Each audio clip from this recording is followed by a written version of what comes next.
Good morning, good evening, good afternoon, wherever you happen to be. This is your weekly update. I'm going to talk my way through the assignments that are going to be due on the 11th of March, so let's just jump straight in. A couple of quick things right here at the very beginning. I just want to make sure that I draw your attention back to some of the expectations in the class. As of the making of this video, you have feedback from your very first essay, and I think some of you were surprised by that feedback because you need to make sure that you're looking through the modules and understanding what is expected of you as a part of the class. First, I want to draw your attention back to the 1.0 materials. Inside the 1.0 materials, you have the essay checklist.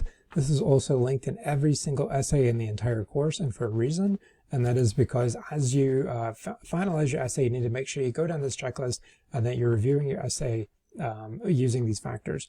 Remember, we're writing in MLA format in this particular course.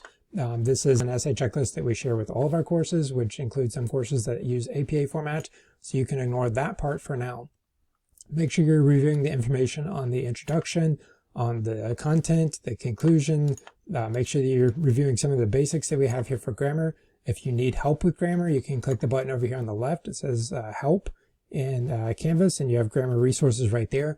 These give you some tips and tricks, and they also give you a way that you can go about practicing your grammar.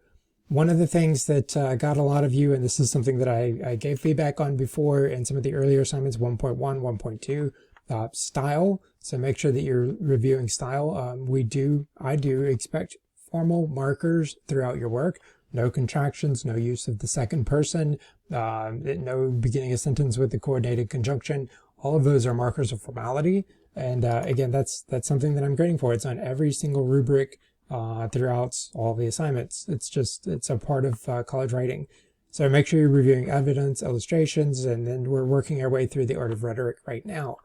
So look at those, make sure that you take them seriously. If you have any questions, you need to make sure that you reach out to me as soon as possible because you're moving toward your second essay at this particular point.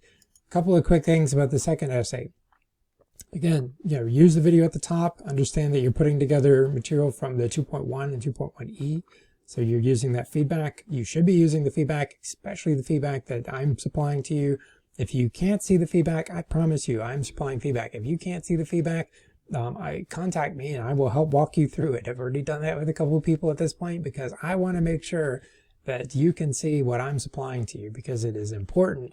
And when I give you that feedback, I do expect you to use it. So when you just take what you've already created and completely ignore my feedback and then use that, that's not going to get you very far because that means you're not reading anything. And as far as from my perspective, it looks like you're not taking it seriously.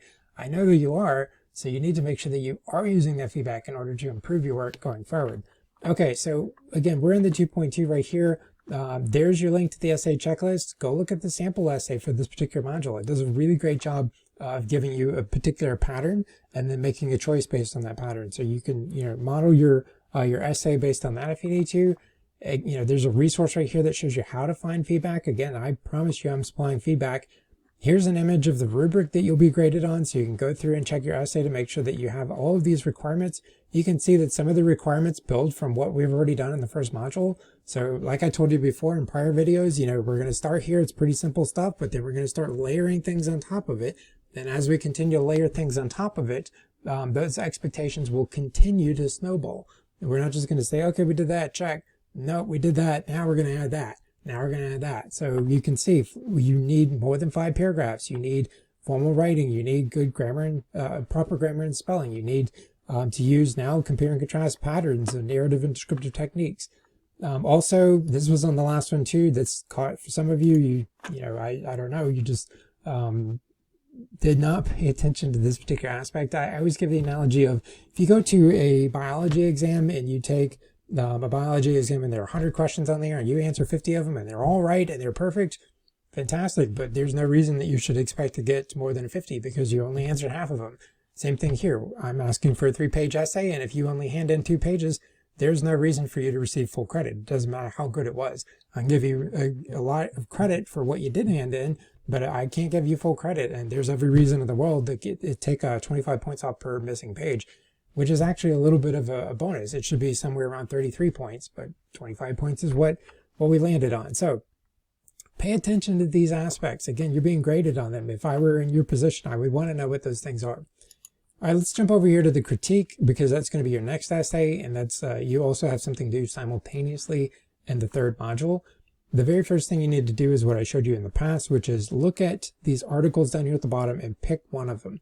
Now, since the paragraph that you're going to hand in for 3.1e requires that you use a quote of some sort from one of those, I picked one of the articles right here, and I just kind of scanned down into the article, and right here, let's concentrate on what Avi Loeb says that this particular person has cited into the work. Avi Loeb is asking if we are ready for the idea that extraterrestrials might exist, intelligent life might exist beyond the Earth. That's really what this particular quote right here is all about.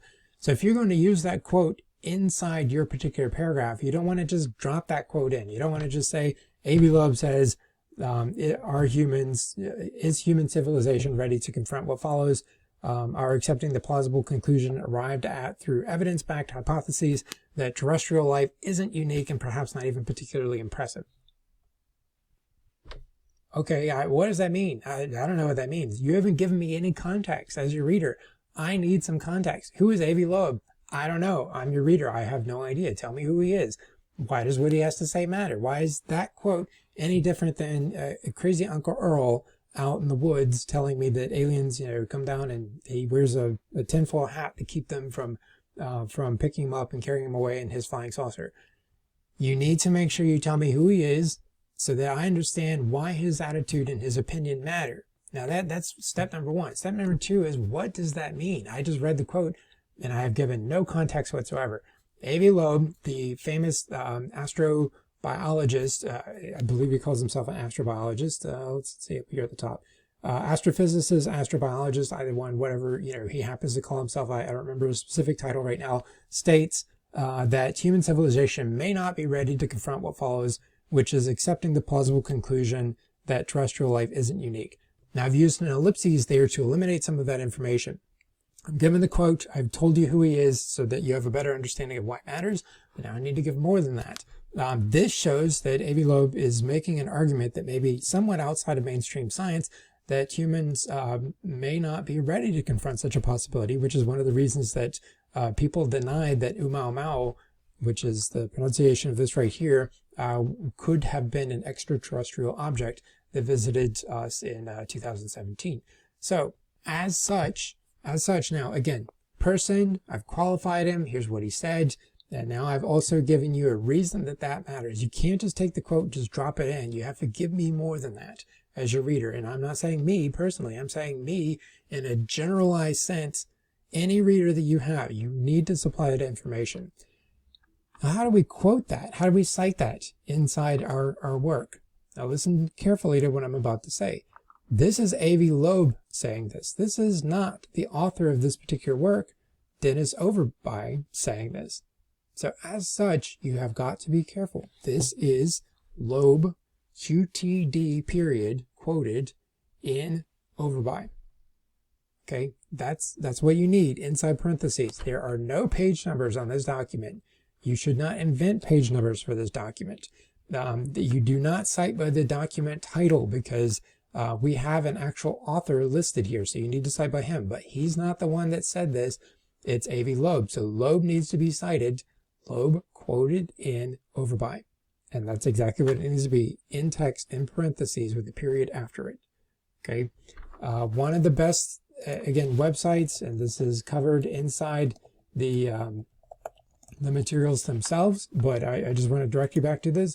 One of the best websites you can use is the Al Purdue. Now, again, we teach the Al Purdue because when you go out into the real world and you start doing this in your other college classes, our course is not going to be there to supply these answers. We also didn't want you to buy the book, because if you buy the book, then like I told you, I believe last week, you're just going to have to buy a new book whenever they come out with new rules. But if you learn this website and how to navigate and use this website, you will always have up-to-date rules because they will continuously update it. So let's look at formatting quotations right here. And there we go. This is what it's going to look like right there. If you have a page number, it's going to be right there. You see there's no comma, there's no P, there's no any of that business. It's just the author name and then the page number. And then that's going to be what it is. This is where you're going to go to find all of your answers. This is where I want you to go to find all of your answers. I'm happy to supply those answers as well, but you need to learn this webpage because this webpage is going to be a lifesaver, not just in this class for the 3rd, 4th, and 5th modules, but also for any other class that you take on campus where they expect you to use research. Since the goal of this class is to teach you how to use quotes effectively and how to start to use research effectively in your college level essays, again, you need to familiarize yourself with this particular website. Okay, that gives you a bit of an overview. I've tried to keep this simple because there are a lot of really great resources inside the course itself. Go look at those resources. If you have questions, shoot me an email. I'm always happy to talk to you. I want you to do well, but that means that you need to understand the expectations and you need to follow the expectations, and that you need to make sure that you take those seriously.